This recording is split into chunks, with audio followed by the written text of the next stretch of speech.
Hi mga ka-bakers! Kumusta kayo? Ngayon naman ay gagawa tayo ng cheese dinner brioche. Handa na ba kayo? Ang mga kailangan natin ay bread flour to 50 grams, yeast 2 teaspoon, salt 5 grams, sugar 50 grams, itlog 1 piraso, vinegar 2 teaspoon, fresh milk 100 ml at butter na 30 grams. Ilagyan na natin ang bread flour at yeast. Sa ating mixer bowl ay ilagyan na natin ang fresh milk, asukal, suka, asin, itlog, butter.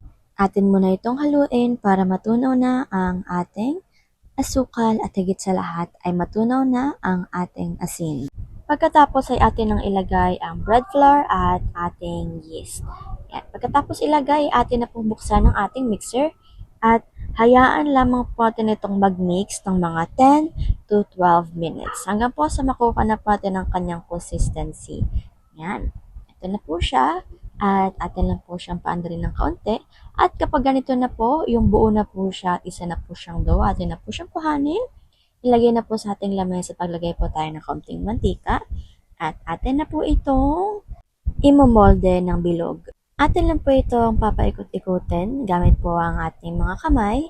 At atin lang po siya i-shape ng pabilog. Ito na po ang kanyang itsura pagkatapos. 300 grams nga po pala ito. Atin na po itong i-flatten ng kaunti at atin na po siyang arolyo at atin na po siyang pahabain. Ngayon naman, pagkatapos pahabain ay puputulin na po natin ito or hahatiin na po natin ito sa 8 pieces. Yan, eto na po siya. At pagkatapos naman ito, kukuha na po tayo ng cheese at atin na pong ilalagay ang cheese sa loob niya at i-shape po natin ito ng pabilog. Para po sa cheese filling, ang cheese po niya ay 50 grams at asukal na 50 grams lang din at atin lang po itong paghahaluin. Atin na po itong ilagay sa ating molde na 8 by 1 and 1/2 at maglagay lamang po tayo ng kaunting spatula sa dulo. Ready na po ito para atin po siyang i-rest. Ang resting time po nito ay 60 to 90 minutes. Pagkatapos ng 60 to 90 minutes ay atin na po itong lalagyan ng egg wash. Atin lang po yung dahan-dahan sa paglalagay. At pagkatapos naman po nito ay maglalagay na po tayo ng cheese streusel.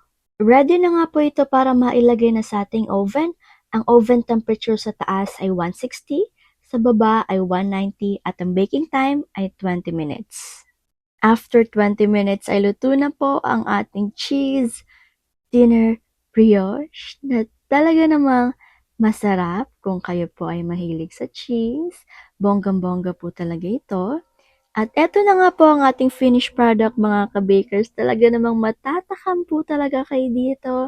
At masarap din po ito gawing pang merienda at higit sa lahat ay gawing pang negosyo. Kaya naman, ano pa pong hinihintay natin? Gawin nyo na rin po ha! Hindi ko na nga po ito patatagalin pa at eto na po ang ating food for the soul ngayon. Mga awit 115 verse 18. Tayo ngayong nabubuhay ang dapat magpasalamat. Siya'y dapat na purihin mula ngayon hanggang wakas. Purihin si Yahweh. Amen, amen, amen. Papurihan natin ang ating Panginoon ngayon at magpakailanman. Sa Kanya ang lahat ng papuri. Amen, mga ka-bakers. Maraming salamat po sa patuloy ninyong pagtangkilik, sa patuloy ninyong pagsuporta sa amin. Hanggang dito na lang po muna ako. Paalam muna. Take care. At higit sa lahat ay God bless.